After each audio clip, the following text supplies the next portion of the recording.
Mr. President, as we continue consideration of the Omnibus, I rise today to applaud the inclusion of language I co-authored with Senator Mark Warner that will ensure the fate of mortgage giants Fannie Mae and Freddie Mac. Entities Congress created, their fate will be determined by Congress, and this language makes crystal clear that this body does not support efforts to return the failed model of private gains and public losses. As we wrap up our legislative business of 2015, I'm also here to remind my colleagues that there is much work to be done in the new year to finally address the last unfinished business of the 2008 financial crisis. Prior to the crisis, mortgage giants Fannie Mae and Freddie Mac were publicly traded.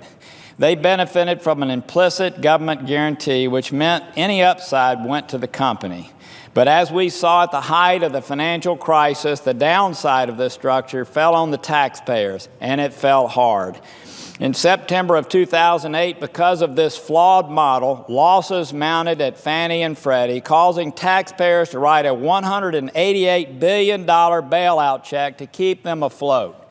These entities remain in government conservatorship today, backed by the taxpayers and owned by the U.S. Treasury Department.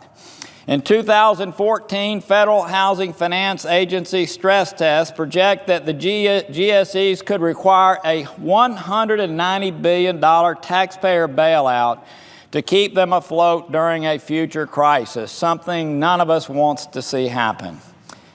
Because housing finance reform remained the last unaddressed piece of the financial crisis left, in 2013, Senator Mark Warner and I developed legislation that attempted to address the flaws in our housing finance system and protect the taxpayers. This bill has been called the blueprint for how our nation's housing finance system should look in the future. After working with a group of bipartisan members and then Chairman Tim Johnson and Ranking Member Mike Crapo, a reform bill passed the Senate Banking Committee in May of 2014 by a vote of 13-9. This bill would protect taxpayers from future economic downturns by replacing Fannie and Freddie with a privately capitalized system. Unfortunately, it did not come to the Senate floor. But that does not change the fact that there continues to be broad, bipartisan, bicameral support to reform these entities. That broad support at the committee level and throughout Congress came despite pushback from a number of large, self-interested Wall Street hedge funds. And let me explain. As a result of the 2008 bailout, Treasury purchased senior preferred stock in Fannie and Freddie and was given sole discretion to sell or otherwise dispose of those shares. Seeing an opportunity to make huge profits at the expense of taxpayers, a number of big Wall Street hedge funds and other entities rushed in when Fannie and Freddie crashed. They bought shares for pennies on the dollar after the government had taken them into conservatorship, and knowing full well the government would have the authority to make decisions relative to their future. Now the hedge funds appear to be spending big money and going to extreme lengths to stop housing finance reform in order to reap huge financial returns. As they know how well to do, these wealthy hedge funds made a bet that Congress would fail to do its job. Structural reform efforts would fail, and Fannie and Freddie would be recapitalized and released out of conservatorship. And under that bet, taxpayers lose while some of the wealthiest hedge fund managers get even wealthier. This is why the Wall Street hedge funds want to stop efforts to protect taxpayers in hopes Fannie and Freddie could be recapitalized and released from conservatorship. Let me be clear. Under that scenario, recapitalizing and releasing Fannie and Freddie in their current form, we would fall back into the system of private gains and public losses, lining the pockets of multimillionaires while leaving taxpayers on the hook for future bailouts. Looking at what is at stake, one can see why these hedge funds are so engaged in stepping in stepping on the taxpayers and preventing reform from occurring.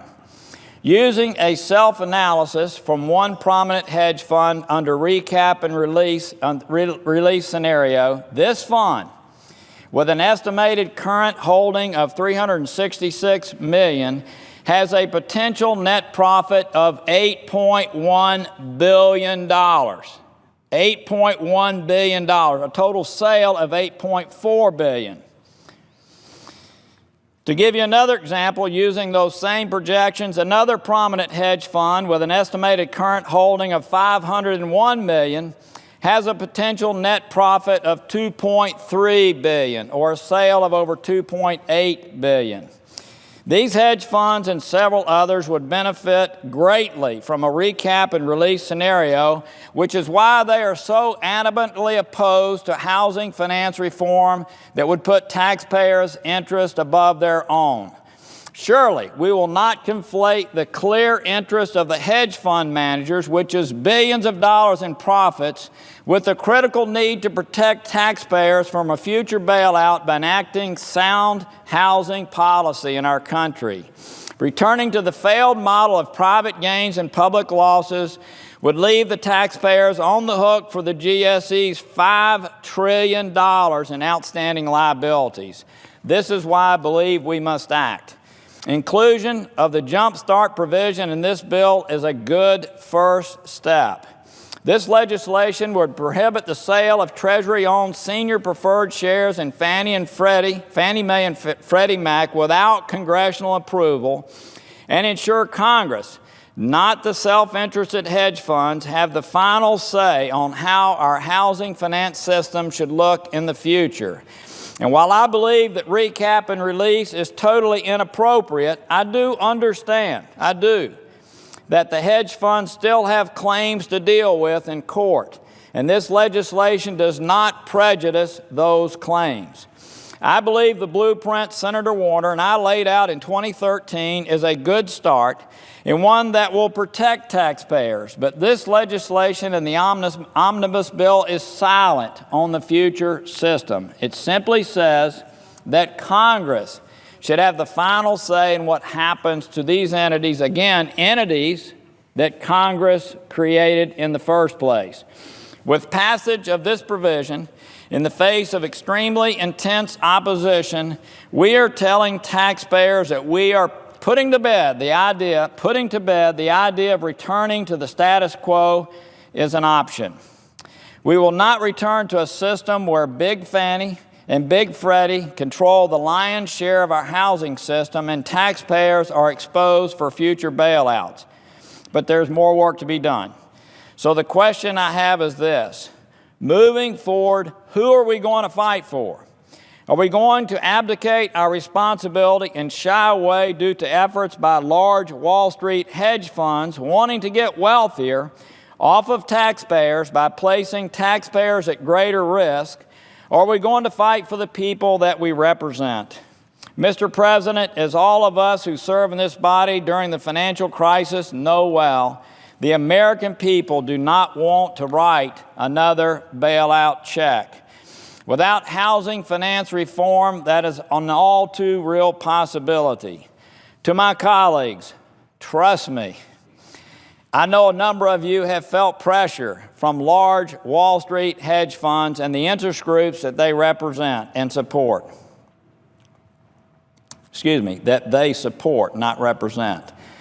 But also know that there is not one of you who truly wants to put private investors' interest ahead of the people that we represent. In the new year, it's time for Congress to finally do its job.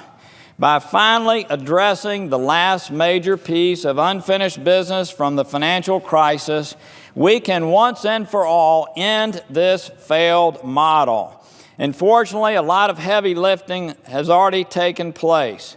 As we look forward to 2016, protecting taxpayers by reforming our nation's housing finance system should be near the top of the to-do list.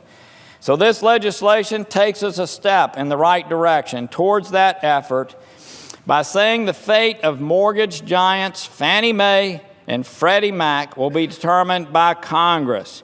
And I remain committed to doing everything I can to make sure that we do not return to the same failed model that put taxpayers on the hook for billions of dollars, and instead we can create a dynamic housing finance system that works for Americans rather than against them.